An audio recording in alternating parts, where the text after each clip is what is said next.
आपका सीवी सबसे इम्पोर्टेंट चीज़ है। आपका सीवी ऑस्ट्रेलियन फॉर्मेट में होना चाहिए, ठीक है, ये बहुत ज़रूरी है। आप खुद बनाओ, ऑनलाइन बनाओ, किसी भी कंसल्टेंट से बनाओ, लेकिन प्रॉपर वे में बनाओ, उसमें ग्रामर बिल्कुल सही होनी चाहिए। बाकी इसके अलावा अगर आप लोगों को कुछ भी दिक्कत है, परेशानी हो रही है डॉक्यूमेंटेशन करने में, अप्लाई करने में, आप ऑफिस में आप कांटेक्ट करो, ऑफिस में स्टाफ आपकी हेल्प करेगा। फ़ोन पे बात नहीं हो रही है, मेल करो, हम लोग आपकी हेल्प करेंगे बहुत ही मिनिमम चार्ज पे। नमस्कार दोस्तों, मैं हूँ आशीष तोमर। देखिए, जो आज की वीडियो है वो आज की वीडियो रहेगी हमारी ऑस्ट्रेलिया स्किल्ड वीज़ा के लिए। स्किल्ड वीज़ा कौन सा है? सब क्लास 189। सबसे अच्छा वीज़ा में क्या है कि आप इनडेफिनिट टाइम के लिए इसमें आप क्या कर सकते हैं, रह सकते हैं। मतलब अनलिमिटेड टाइम के लिए आप रह सकते हैं ऑस्ट्रेलिया में, कहीं भी काम कर सकते हैं किसी भी एम्प्लॉयर के पास में, और पूरे ऑस्ट्रेलिया में किसी प्रोविंस में, किसी भी स्टेट में आप जा सकते हैं, काम कर सकते हैं, रह सकते हैं। इसमें कोई भी बाउंडेशन आप लोगों के लिए नहीं है, लेकिन उसमें कुछ क्राइटेरिया है, कुछ एलिजिबिलिटी है जिनको आपको पास करना पड़ेगा, और देखते हैं कि आपके पॉइंट्स उसमें बनते हैं या नहीं बनते हैं। लेकिन उससे पहले जिसने वीडियो को लाइक नहीं किया है प्लीज़ लाइक कर दीजिए, चैनल सब्सक्राइब कर लीजिए, ऑल नोटिफिकेशन ऑन कर लीजिए। तो चलो दोस्तों एक बार देख लेते हैं कि क्या है सब क्लास 189 ऑस्ट्रेलिया के स्किल्ड वीज़ा में। देखिए, सब क्लास 189 जो वीज़ा है उसको ऑस्ट्रेलिया में इंडिपेंडेंट स्किल्ड वीज़ा भी बोलते हैं। इसको इंडिपेंडेंट स्किल्ड वीज़ा क्यों बोलते हैं? जैसे यूके गवर्नमेंट ने टेक नेशन वीज़ा और ग्लोबल टैलेंट वीज़ा चलाया है, उसी जैसा है ये 189 सब क्लास वीज़ा है, इसीलिए इसको इंडिपेंडेंट स्किल्ड वीज़ा भी इसको बोलते हैं। आखिर इसमें रीज़न क्या है कि इसको as a independent skilled visa क्यों बोलते हैं? सबसे पहले तो आप एक चीज़ ध्यान रख लीजिए, जिस दिन आपका वीज़ा ग्रांट हो जाता है ऑस्ट्रेलियन गवर्नमेंट से, तो आपके पास में एलिजिबिलिटी बन जाती है कि आप अनलिमिटेड टाइम तक आप ऑस्ट्रेलिया में रह सकते हो, किसी भी प्रोविंस में, किसी भी एम्प्लॉयर के पास में आप काम कर सकते हो। दूसरा इसमें क्या है कि जितने भी आपके डिपेंडेंट्स हैं आपके ऊपर, आपके स्पाउस है, आपके बच्चे हैं, तो आप उनको इस वीज़ा पे लेके आ सकते हो ऑस्ट्रेलिया में। तो सबसे अच्छा ये भी है इसमें।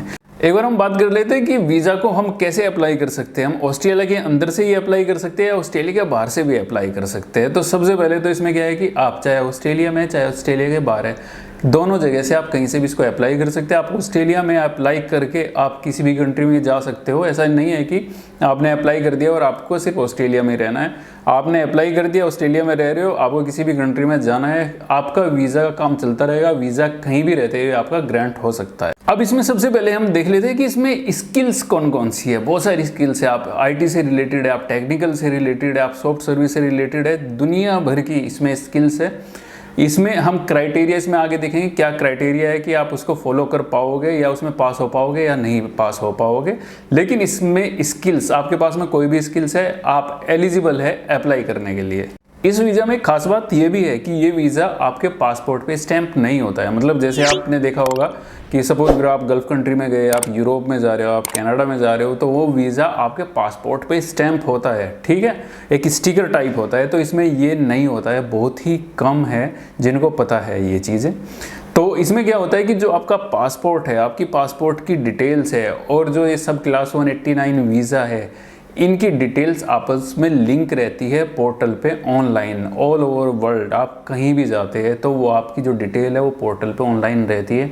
आप ऑस्ट्रेलिया में, ऑस्ट्रेलिया से बाहर है, आप कितनी भी बार इन और आउट हो रहे हैं ऑस्ट्रेलिया में, डिटेल आपकी एक्यूरेसी के साथ में पोर्टल पे रहती है। जब भी आप एंट्री या एग्जिट करते हैं तो इमिग्रेशन के सिस्टम में पूरी अपडेट रहती है कि ये जो एप्लीकेंट है इनके पास में सब क्लास 189 या skilled visa, independent skilled visa इन्होंने होल्ड किया हुआ है। अब इसमें टाइम की बात कर लेते हैं। टाइम इसमें वरी करता है, अब की बार बहुत ज़्यादा टाइम लग रहा है इसमें, ठीक है। नहीं तो इसमें जो टाइम था, जो टाइम लगता था इसमें 18 मंथ से लगा के 33 मंथ्स के आसपास लगता था।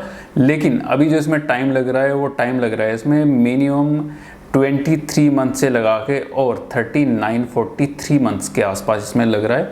इसका रीज़न क्या है? रीज़न यही है, जो ये पेंडेमिक आया था उसी की वजह से इसमें स्लॉट होते हैं। एक्चुअली स्लॉट किया 25%, 50%, 75% और 90%। तो ये लोग कोशिश करेंगे अब भी कि जो 0 से लगा के और 75% है उनका सभी का वीज़ा 30 महीने के अंदर अंदर, मतलब 33 महीने के अंदर अंदर तो ये भी ख़त्म करने की कोशिश करेंगे। जो बाकी का 25% बचेगा उसको आगे के जो आगे मंथ है, जो 12 मंथ्स या 13 मंथ्स बच जाते हैं, तो ये उसमें उसको ख़त्म करेंगे। तो इसमें थोड़ा टाइम ज़्यादा लग रहा है, लेकिन वीज़ा बहुत अच्छा है। अगर आप इसमें एलिजिबल है तो आप इसमें अप्लाई कर सकते हो आराम से।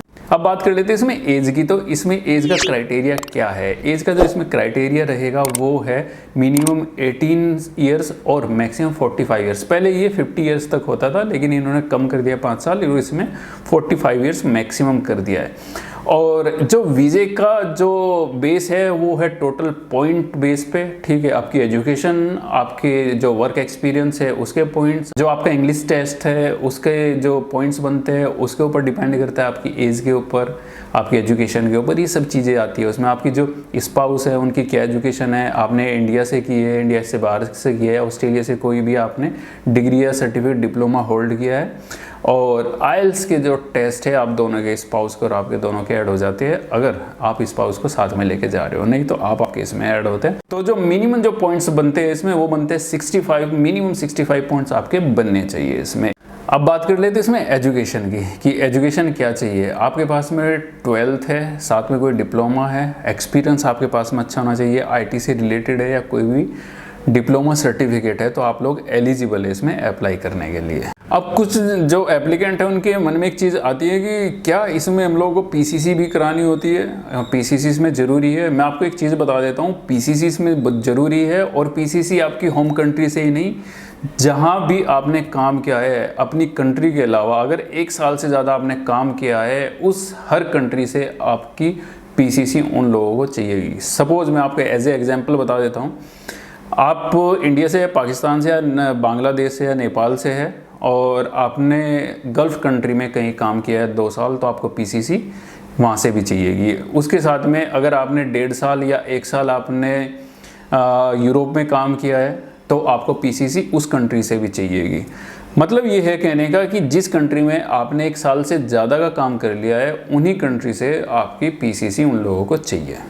मेन पॉइंट इसमें क्या है कि अगर आप ऑस्ट्रेलिया में रह रहे हो और आप अप्लाई कर रहे हो इस वीज़ा के लिए, तो आपके ऊपर कोई भी लोन नहीं होना चाहिए, या उसको आपका कोई भी डिस्प्यूट नहीं चलना चाहिए गवर्नमेंट के साथ। मतलब अगर प्राइवेट कोई भी फर्म है उनसे आपने लोन वगैरह लिया है उससे नहीं, जो भी गवर्नमेंट की फर्म है या डायरेक्ट आपने गवर्नमेंट से कोई भी लोन लिया है तो लोन चल रहा है तो ठीक है, लेकिन अगर उसमें कोई भी डिस्प्यूट है तो वो आपको फुल एंड फाइनल करने के बाद ही आप इसमें अप्लाई कर सकते हो।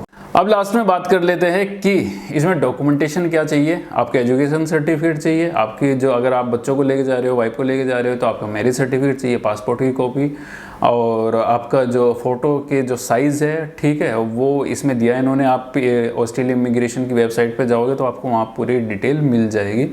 साथ में आईलेट्स इसमें चाहिए।